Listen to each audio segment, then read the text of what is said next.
আসসালামু আলাইকুম। আমরা গরু দেখতে গিয়েছিলাম। কি কি দেখছি সেই সঙ্গে গেছি। আমরা এই গাড়িতে করে চলে যাচ্ছি গরু দেখার উদ্দেশ্যে। এখান থেকে আমরা তিনজনে অনেক দূরে যাচ্ছি। যাওয়ার পথে রাস্তায় কাদা, সেখানে একা একাই চলে যাচ্ছি।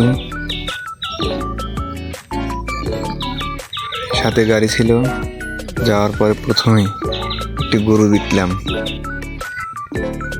এই গরুটা কেমন, এটা একটি সাদা গরু ছিল। গরুটা এমন দাম নাই। তারপর হঠাৎ করে একটা ঘোড়া চোখে পড়লো এবং ঘোড়াটা দেখলাম। ঘোড়াটা অনেক সুন্দর ছিল, হাত দিয়ে বোলানোর পরেও অনেক আদর ফিল করত। তারপরে আবার চলে গেলাম আমরা গরু দেখতে।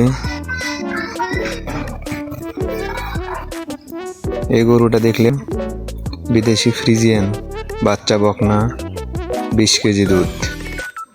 গাভীটা অনেক সুন্দর, নেওয়া যায় কীরকম দামের ভিতরে অবশ্যই জানাবেন। তারপরে এই গাভীটা দেখলাম কালো একটি গাভী। গাভীটা সুন্দর, গাভীটা জোয়ান, নয়া জোয়ান। আর এই সাদা গাভী, এটা 8 মাস গাভ।